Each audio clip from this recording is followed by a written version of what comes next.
Live. Okay, good deal. All right, good evening, everyone. Welcome to the live chat. I'll just make sure everything is up and running, make sure everything is good, because we always check that because, with technology, you never know. It can sometimes be a bit glitchy sometimes. And it looks like, yep, we're live in the live chat, we're live on YouTube, and we are live on Twitter. We have a lot to talk about this evening of a variety of different topics. We have rainfall that is on the way. We have the potential for a tropical system not impacting our region, but continuing to develop. And we'll talk about what that looks like with Tropical Storm Brett. And we should be getting an update in just a few minutes. In fact, I'll check that in a second. We'll do that live. And of course, we'll talk about the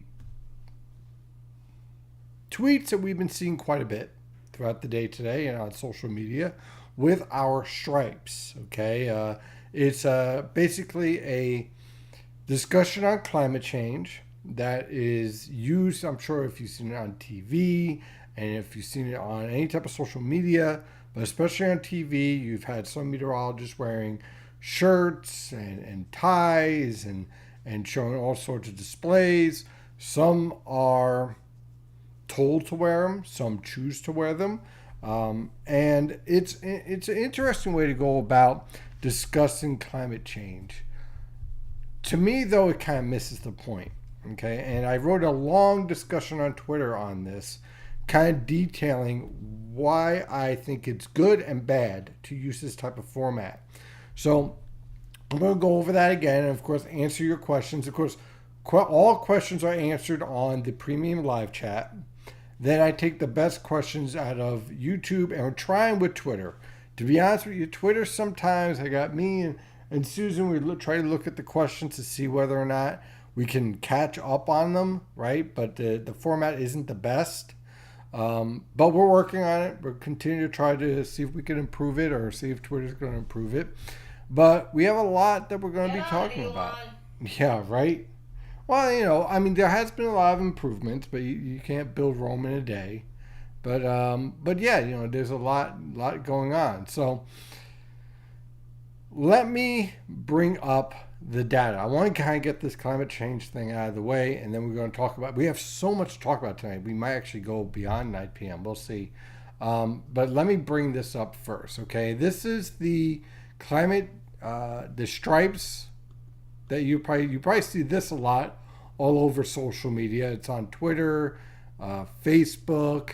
You can find it most likely on any one of your local news sources. Sometimes it looks like this. They also have this and this. I actually complained about this a couple of years back, saying, "Hey, look, this would be better if we actually had a scale to get a better idea of what we're talking about here." Now, it's good to have this representation in one sense. Okay, there is no denying that climate change is happening, that the Earth is warming. Um, the the the pushback I have against this, and it's a very simple one, is this: we keep on comparing to pre-industrial standards. I don't know about you, but I don't want to go back to pre-industrial technology, right? I like my electricity. I like my car. I like the fact I can jump online here, have a career. I don't know about you. I like my refrigerator, freezer, the internet. Are you kidding me? Can you do? How many times have we seen whenever we have the internet go down? Right, everyone's freaking out like, oh my god, and it's like national news, right? So the problem with this whole presentation is that it says that a lot of people, they use the word emergency. I think that's a poor word because they try to go with the worst case scenario, and when the worst case scenario doesn't happen, those who do not understand the science say, you see, they didn't know what they were talking about, or it's all made up, or some sort of conspiracy theory. This is how conspiracy theories get started. You put out some worst case scenario like New York City is going to be underwater, or we're all going to boil over, or some nonsense like that, and then it doesn't happen, and then you confuse people saying, well, I thought all this bad stuff was going to happen. And I've been warning for 20 years, literally since I've gotten out of college, like, hey, I don't think this is like I look at this as like I'm talking to my parents. All right. My parents don't understand anything about physics or, well, my dad understands physics because he was an engineer, but they don't understand anything about atmospheric science. So when I'm talking about this subject, I'm looking like I'm talking to my parents, right? And when I'm talking to my parents about this stuff, the one thing that I always say is stay away from extremes. So our goal is to improve our influence on the atmosphere. And adding a lot of CO2 and methane is obviously a bad idea. At the same time, if you think you're going to get people to stop eating hamburgers or traveling or living in cities or anything of that nature, or turning on electricity, washing their clothes, everything that we have gained since the pre-industrial age, that's not going away. So what we need to do is focus on technology, right? But at the same time, if you think you're going to improve technology by hampering current technology, there is no example of that ever working. So I get the point of the stripes. I do. I stay away from it because I don't think it's the best way to talk about climate. And I think the best way to talk about climate is to look at precipitable water values, which we're going to do this evening. So I went on this long thread this afternoon, not to say like, hey, if you believe in climate change, you're bad, or if you don't, you're bad. Because there is no bad. There is no... To say that, like, hey, how dare you eat meat? I'm like, are you serious, dude? How many people eat meat? Are you serious? Or how dare you drive your car or fly to work? Come on. It's a ridiculous nonsense. But if there is one thing I believe in technology. I do. Look how much we've improved our computers. And I think that's why we're going to solve this problem. And it is a problem because you cannot continue to add CO2 into the atmosphere and not expect a feedback. Okay? It's part of physics, right? It's a pretty simple equation, okay? But at the same time, I know that I already got this question too. Well, wasn't CO2 higher, blah, blah. Yes, CO2 was higher during the Cretaceous period. I personally do not want to live in the same environment as a T-Rex. So, yes, CO2 was higher billions of years ago. Billions, okay? But that doesn't mean that we should do that now or create that environment now, okay? So that's... Feel free to ask any questions you like. I know I'm already seeing a ton of them on the chat room there. And I'd be happy to answer them. That's the one thing that I really want to put across here. I have not blocked anyone on social media that have asked me any questions about atmospheric science, even some of the outlandish ones. Like, aren't they controlling it via some sort of technology and they're controlling the weather and HARP and all this. I bring the questions, because the scientist is not afraid to answer questions, to be challenged. I love being challenged. Heck, I wouldn't put out my winter forecast to the public if I didn't want to be challenged. That's how you grow. That's how you get better. You don't block people. Blocking people. Come on. If you're being harassed, as in you're getting threatened, like with your life, like I have, right, hon? Remember that nutcase that was threatening us, right? Yes. That person deserves to be blocked.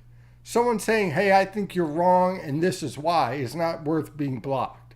That's someone who you want to take in, challenge, and either you're going to improve your argument or you're going to change your argument. But one way or another, you come out stronger. And there are some people that you can lay out the facts, and no matter what you say, they're going to believe what they're going to believe. And that's okay. Believe it or not, it is okay. Because the truth is always going to win. And science is about searching for the truth, not for putting yourself in these little bubbles and pretending like, you can't be challenged and all that stuff. So I never shy away from any questions. But the one reason why I always don't like these stripe things is that, yeah, we've warmed. There's no doubt about it.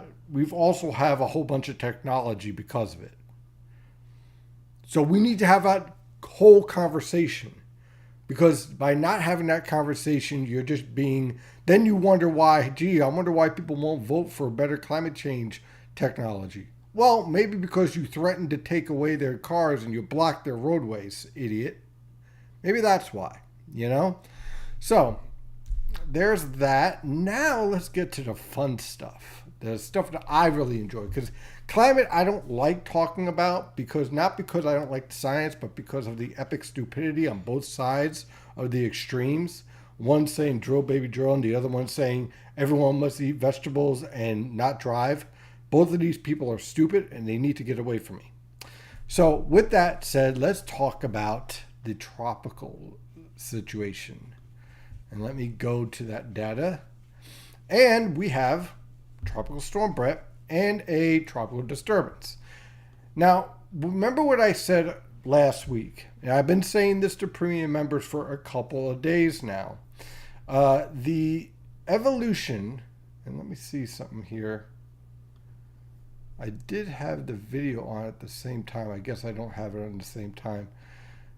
The evolution of our storm here is directly influenced by our El Nino effect. There was a lot of model guidance suggesting that Brett could become a major hurricane on the GFS guidance. That was a ridiculous forecast, and that's why I wouldn't share any of the GFS solutions, because the atmospheric environment, which we could look at here very nicely here on the water vapor satellite picture, has a ton of shear and dry air. Shear and dry air is a very, very bad combination. And it's basically death for tropical systems. So right now, you have Brett organizing very nicely here. The circulation's right here, a nice little cluster of convection developing. The winds are at 65 miles per hour last I checked. Let me see if I can pull up the newest data here. 8 p.m. update, still at 65 miles per hour, moving due west. The forecast is to keep Brett as a tropical storm. Why is that the case? You can see it right here. All of this movement of the clouds, you see how they're moving like this? That is vertical wind shear. This baby is about to get run into a buzzsaw and get torn apart. And that is why I stayed away from the idea of this storm becoming significantly stronger. Okay, I thought that, look, this would be a scenario where we would get a lot of vertical wind shear and that we get a tropical storm out of this, but then it'll start to fall apart once it heads into the Caribbean. And that is essentially what the forecast here on the European guidance is. And the reason why I went with the European guidance for much of this forecast is, quite frankly, because it handled the vertical wind shear the best. Look, while I understand that the Atlantic is very warm, and we can see that very nicely here, I mean, oof, it is boiling out there, okay? Well above normal for this time of year. And yes, it will help to spawn tropical systems. But when you have that type of vertical wind shear, because you have a strengthening El Nino here, and you have a SOI values crashing like this, which enhances your subtropical jet stream, which we can see right here taking shape. When you have all those factors coming together and you have this type of trough approaching this environment, that leads to only one solution, and that is a rapidly weakening tropical storm in the Caribbean. And that's essentially what we're going to see. Now, I would not be surprised if we see an increase in activity moving forward as we watch this whole evolution take place throughout the year. And what I mean by that is above normal development of tropical depressions because of the warm water. But this dry air and shear that is going to be in control is going to be a constant theme. and it's going to limit our development of these tropical systems. I'm not saying that we won't see any major hurricanes, but boy, it's going to be tough to pull it off in this type of an environment. Now, let's see. The next thing I want to pull up here and go back to our water vapor satellite picture. And I'll throw up that data right here. And we'll talk about the rainfall on the way. This pattern that's starting to develop is a direct impact of our El Nino weather pattern development. Drink some coffee.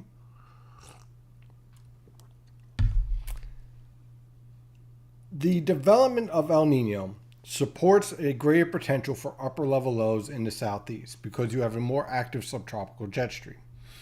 For the first time this summer, meteorological summer that is, we're finally going to set up with a trough to the west of us. Why is that important? Well, let me go back to our upper level winds here. For several weeks, we've had the polar jet stream set up a trough out here in the Canadian Maritimes. So you still have some sort of indication of that out here.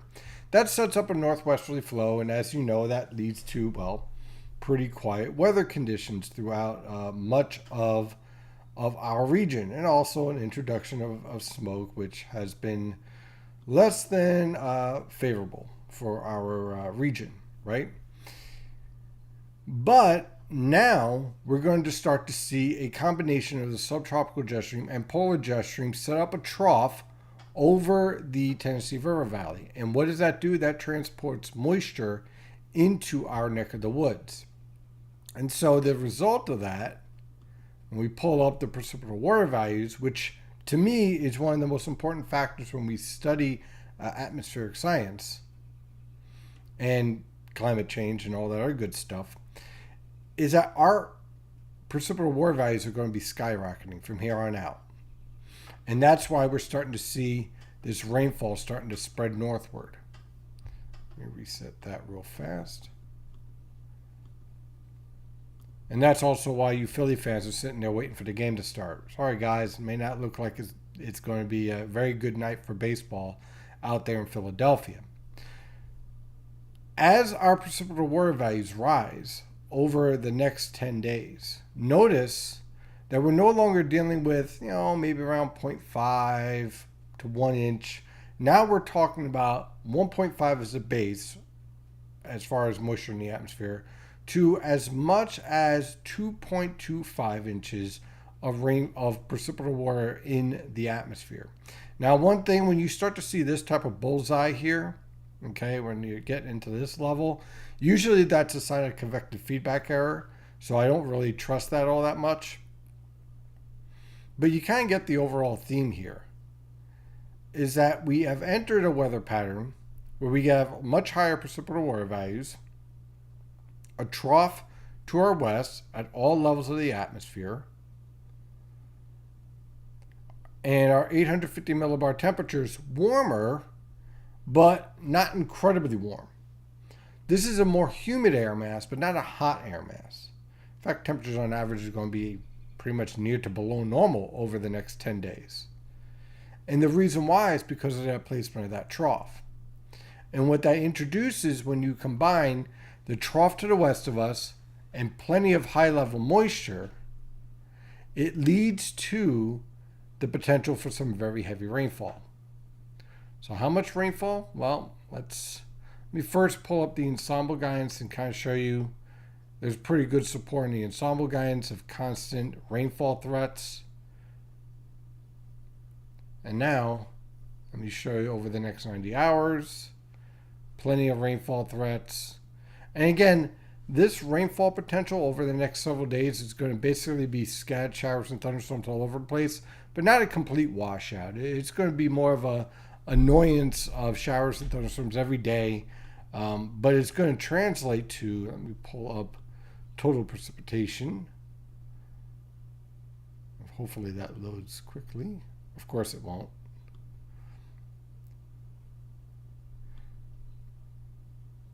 As always, when you want data to load quickly, it won't.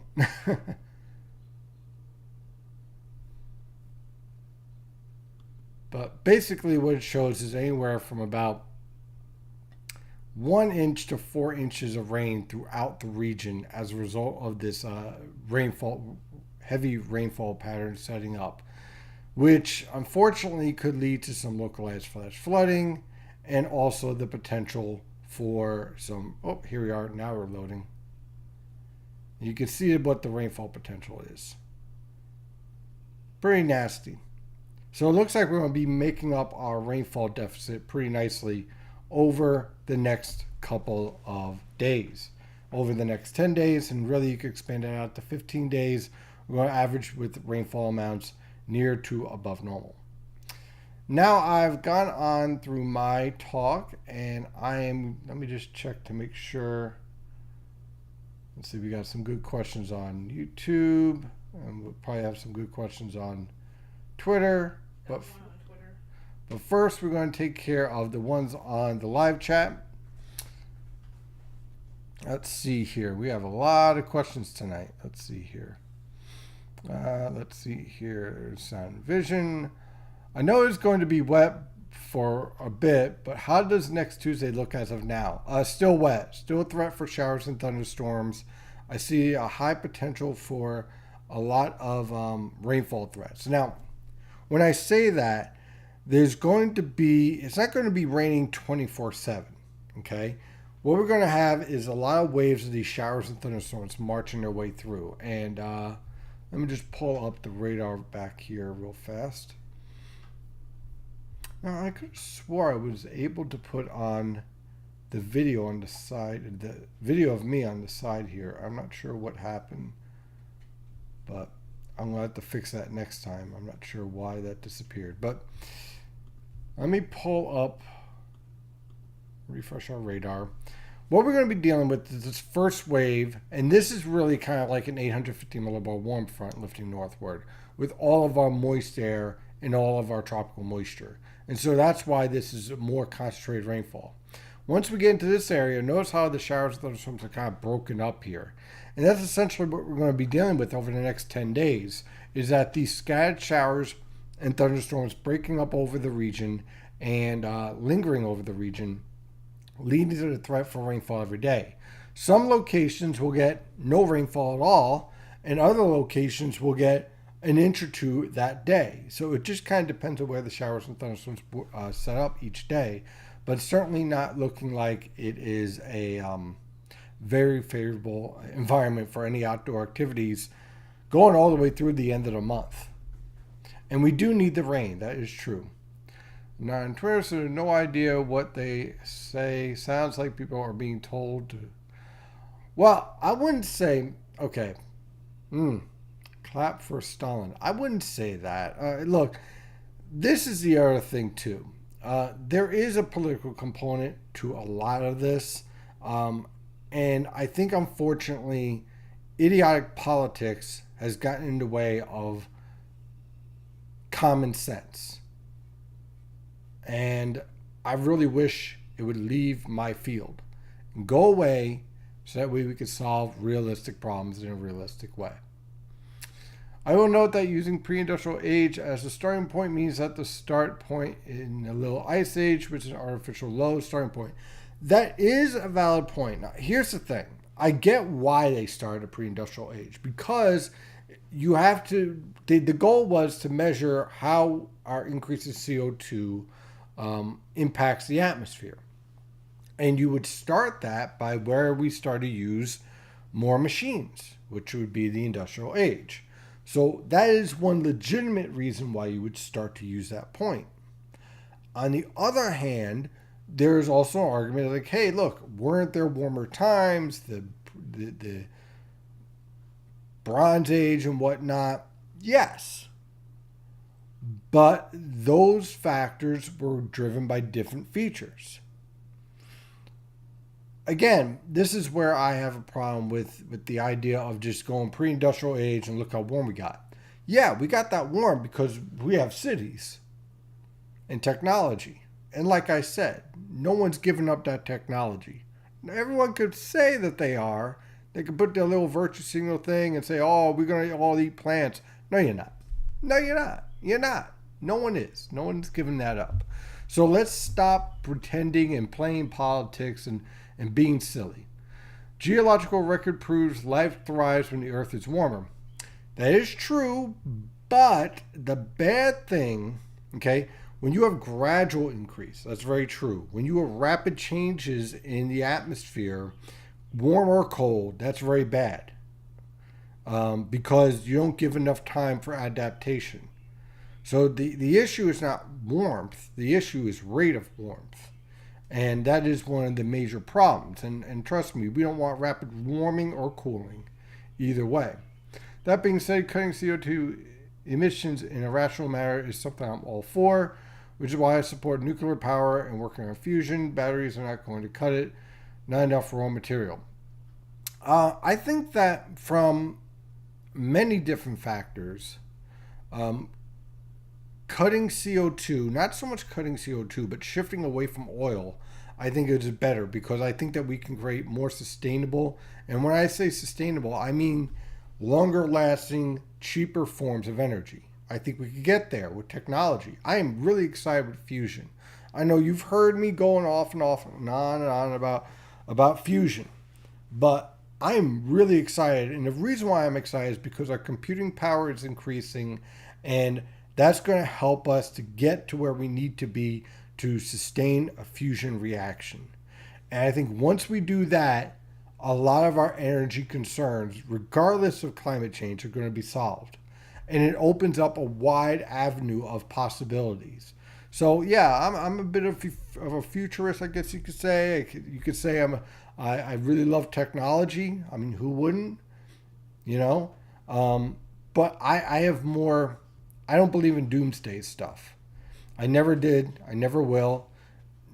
They kind of remind me of like those religious cults that say the world's going to end, and then the next day they have an excuse why the world didn't end. I don't buy into that stuff, okay? Until I actually see a meteor or a supervolcano go off, I'm not going to buy into that nonsense, and neither should you. Good coffee, by the way. CFS August forecast is a little hairy for tropical considerations around here. Good point. Okay. I checked out the CFS and I checked out the European. Let me pull up. Let me see if I can find that data here for the European 45-day forecast. Because not everyone can see the European 45-day forecast, so I'm going to do that first.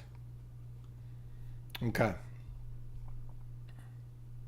And I'll tell you what, let me go to Animator. And we could see, when I get this far out in the forecast guidance, I kind of ignore the shading here because it kind of gets a little wonky. But what I want to focus in on is the orientation of these troughs and ridges. And they don't really change all that much from where we're at when we are in June and July. But this ridge here has my eye, because this is going to support more favorable conditions for tropical development to north of the Caribbean islands, the Greater Antilles, and around the Bahamas. And then you have this trough here.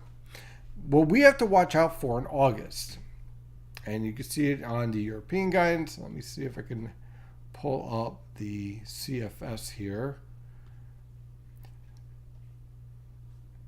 Model Lab. In all of these guidances that we're looking at in the long range, and where is my CFS? I know it's around somewhere. You have that trough around the Tennessee River Valley. And with that trough around the Tennessee River Valley, it opens up the potential for more systems to get drawn northward into the mid-Atlantic. And a high, oh, here we are. Boom. Found it. Okay. So let's do 500 millibar heights. And what do we want to do? Let's do August. And very similar to what we have with the European. Very similar. So in this scenario, you have this potential activity here, your precipitation anomaly showing up very nicely out here. If you get any type of trough that sets up in here, you get like an upper level low like what we're seeing right now, that's going to create some problems for us that we're going to have to really watch out for. Not a slam dunk, but I'm just saying we need to really keep an eye on that interaction. Okay, remember, it only takes one storm to really cause a lot of problems. So certainly something that I'm going to be keeping an eye on. CO2 has its limits impacting the atmosphere above a certain amount. Additional CO2 has no impact. I would be more concerned with other greenhouse gases like methane. CO2 does have somewhat of a limit, but it still creates a significant warming agent. Methane, you're right. I'm very concerned about methane, which is part of natural gas, which is something that we need to be very much concerned about. Methane is, or if CO2 is gasoline on a fire, methane is like nitroglycerin on a fire. Okay, both are bad. Methane is worse. Also, if impacts on climate is to be addressed, the new technology needs to be developed to deal with impacts on urban heat island. I don't think we'll ever impact urban heat island as far as controlling it, because of the way that we built our cities. It's going to take a long time to deconstruct that influence. But I do like where we're trending. If you ever heard of LEED AP, definitely Google that. That is a great initiative to help us get there and improve our construction methods. But I think we're going to be a long way out before we can eradicate a heat island effect impact. I think that's here to stay, which is why I study it so much, because I think it's going to be a more and more challenging factor for when we forecast, especially winter storms and severe weather outbreaks, because of that enhancement of thermal gradients and pressure gradients at the lowest levels. They threatened to take people's cars away while flying around. Okay, so yeah, you make a great point about the jets. And all right, here's the thing, right? If you are listening to this and you're an advocate of climate change action, don't have your talking heads be the ones flying around in jets. That would be the best thing. I mean, it's kind of silly. It really is. It's kind of like saying, like, you have like a personal trainer, right? And he's telling you have to like lift weights and get buff and get in shape, and then he's sitting there eating cake in front of you. It's kind of like, what are you talking about? You're eating cake in front of me and you're telling me I need to lift weights. Why are you sitting there eating cake? Right? It doesn't work. It doesn't work. Active tropical storm and active near depression, and GFS does not spin up anything in the next 15 days except for Eastern Pacific off Mexico, which the Eastern Pacific has been very quiet. The GFS also barely has any, should I say the European, barely has any activity after this point. Let's see, go back here. After this, you definitely have an active intertropical convergence zone, but you also have a lot of vertical wind shear setting up over much of the Caribbean and Western Atlantic, which is basically a really poor environment for any type of tropical development in this scenario. You have a greater potential of the stationary front. I'd watch out for this, possibly spawning off a low pressure system over the Western Atlantic. This time of year, what I typically keep a really, really close eye on is not so much the intertropical convergence zone, although that can happen, as we know, as we are experiencing. But my focus is really on these stalled cold fronts that can have areas of convection fester, and then you kind of get a weak low pressure system spin up. And before you know it, you have a tropical storm spinning off around the Bahamas and maybe around Bermuda. So I'd watch out for this feature out here. 250 millibar amplification to me looks remarkable, not for how much it is amplified, but the number of waves and odd angles. All right, let's check that out. Let's zoom out here, take a look at the Earth. Now, let's pause for a second and take a look at the Earth. Take a look at all of the jet stream couplets involved here. Very interesting. Oop, looks like something went off.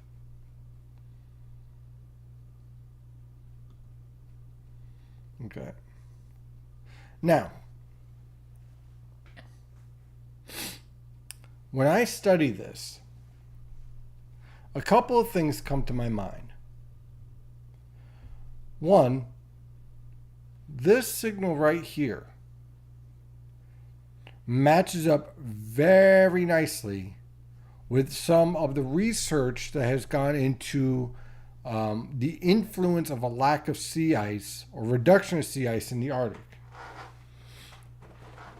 which helps to enhance the amplification because now you get a little bit more of a thermal gradient between the land masses and the oceans in the Arctic.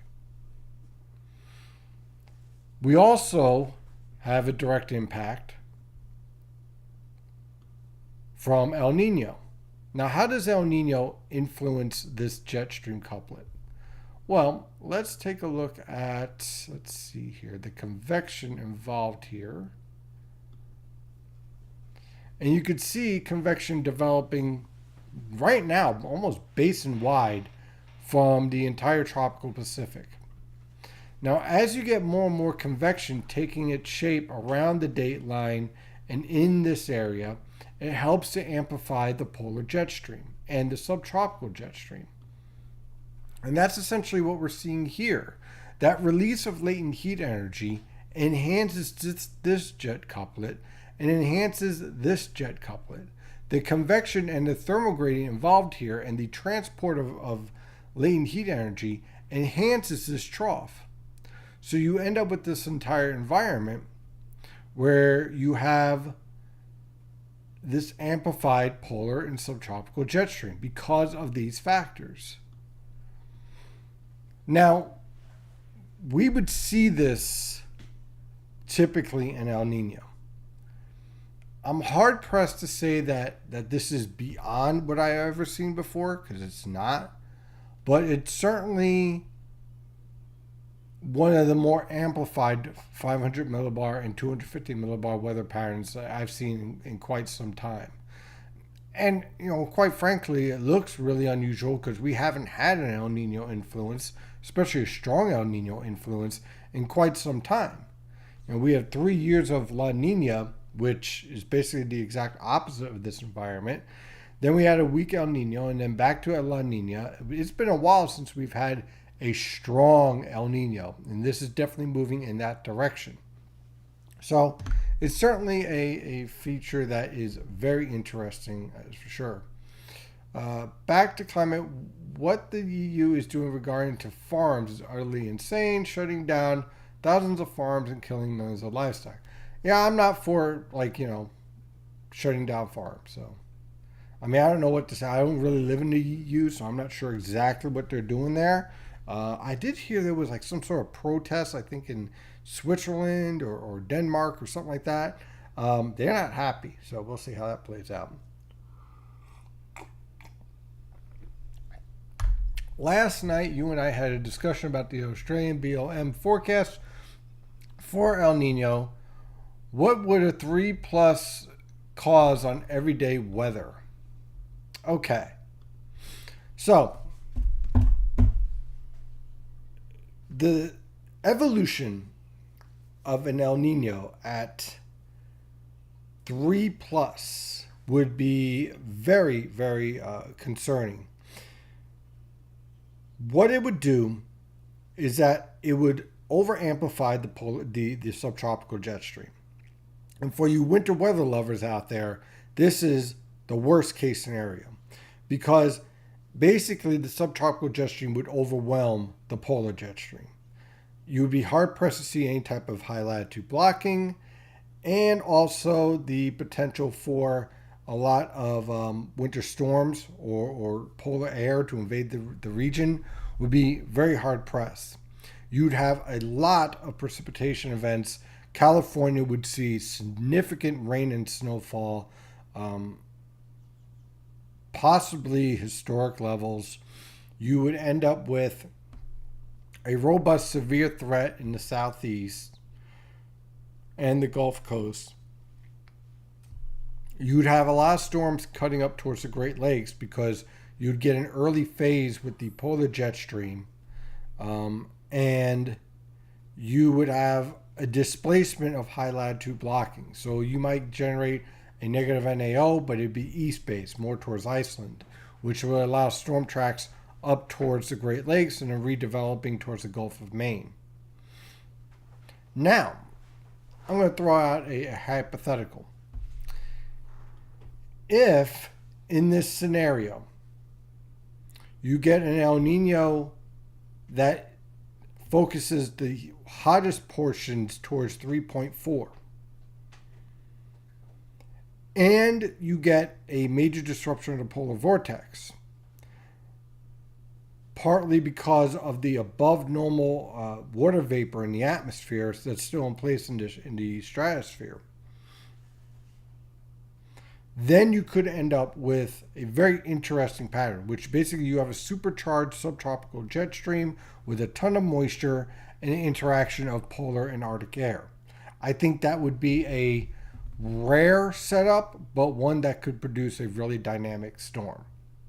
So such an El Nino event would probably support at least one really epic winter storm, but much of the fall and winter would feature storm tracks to our west, a lot of rainfall, and temperatures averaging above normal on the East Coast, and likely below normal in the southeast because of all the rainfall that's going to be moving through.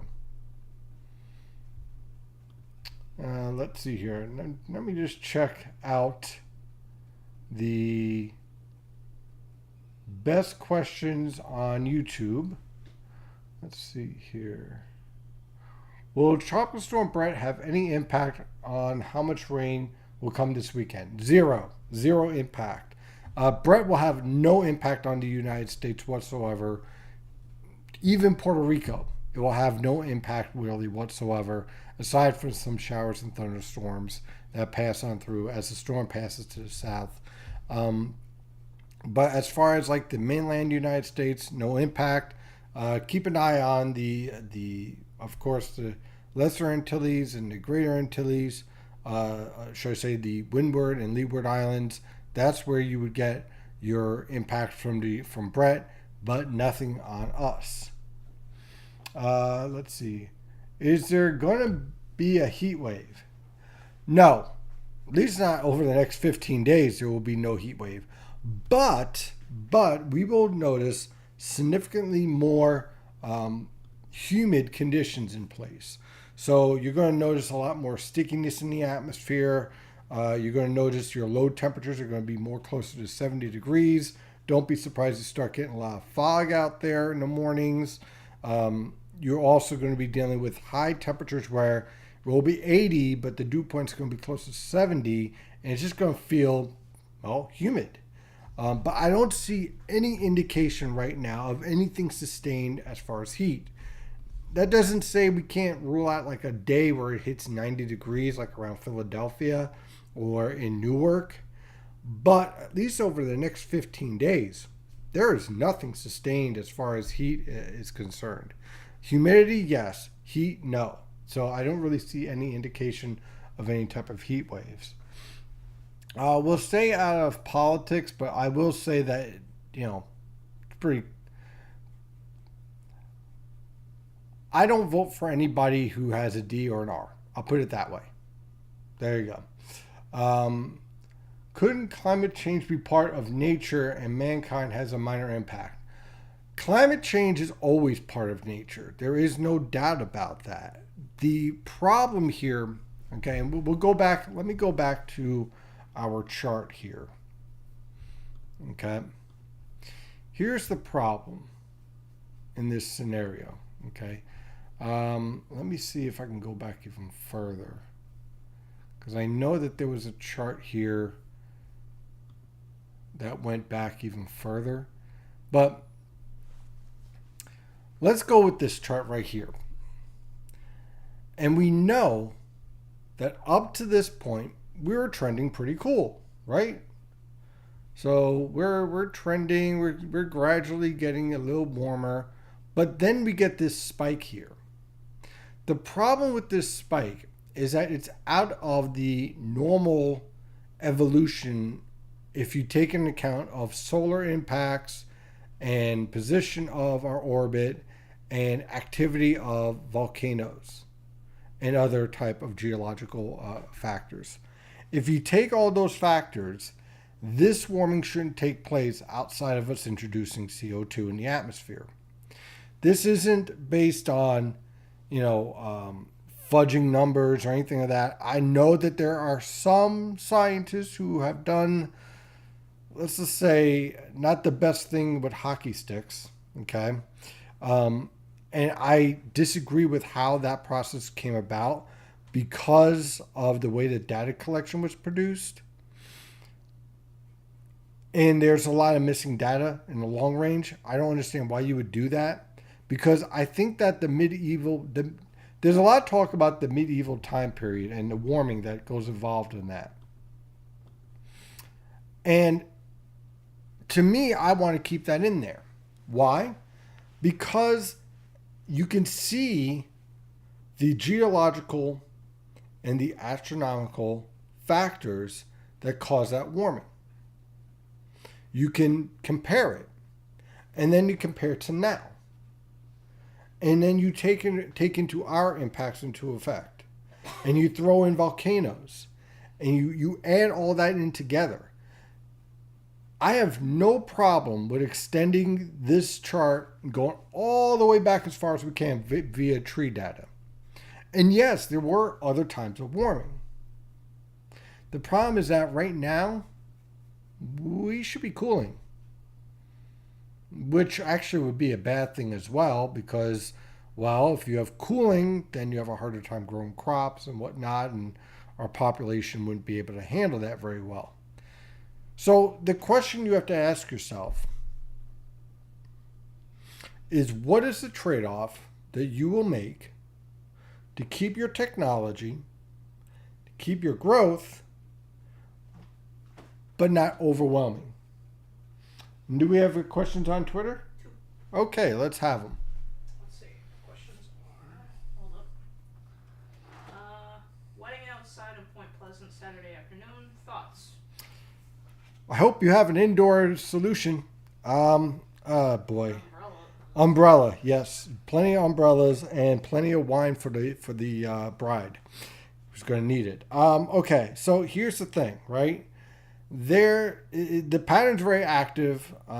There's going to be a threat for scattered showers and thunderstorms throughout the day, especially in the afternoon. The problem with this type of weather pattern is that they're going to be hit and miss and be able to pop up without much notice.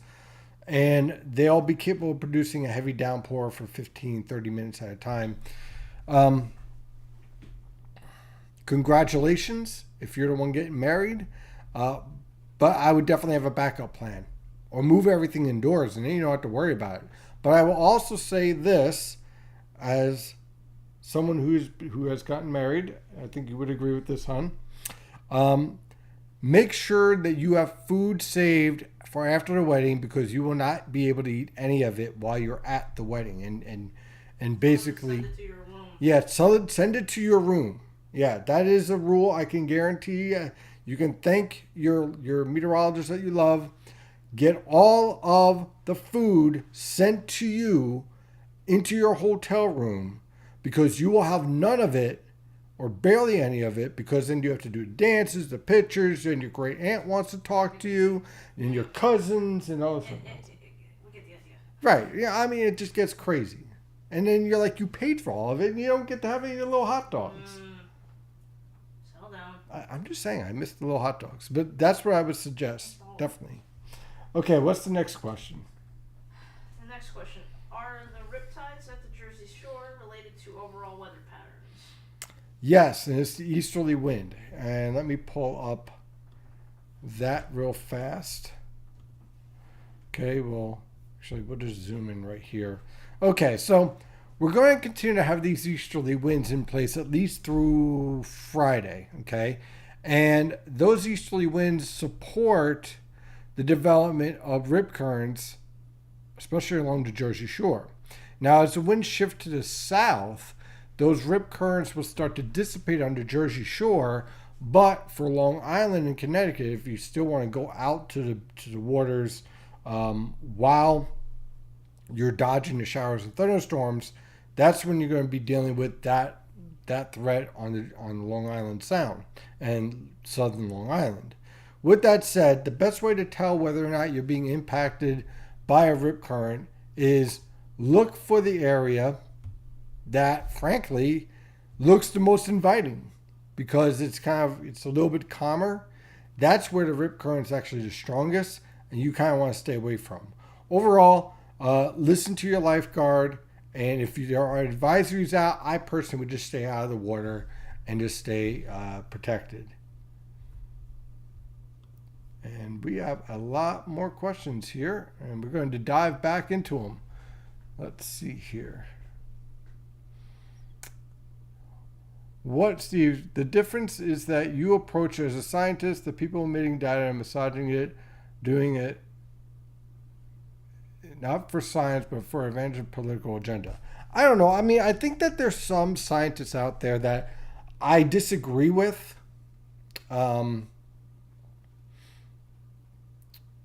I guess you call it a political point of view, that I still talk to, and they don't, there's some people who will say they talk, but they don't share what I say, but I share what they say, and they're like, why do you bother? I can't control what other people do, right? I can't.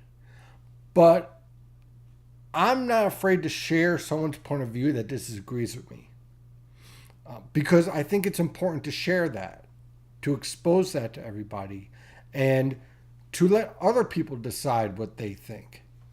I don't need to tell you what to think. You're an adult. You'll figure it out.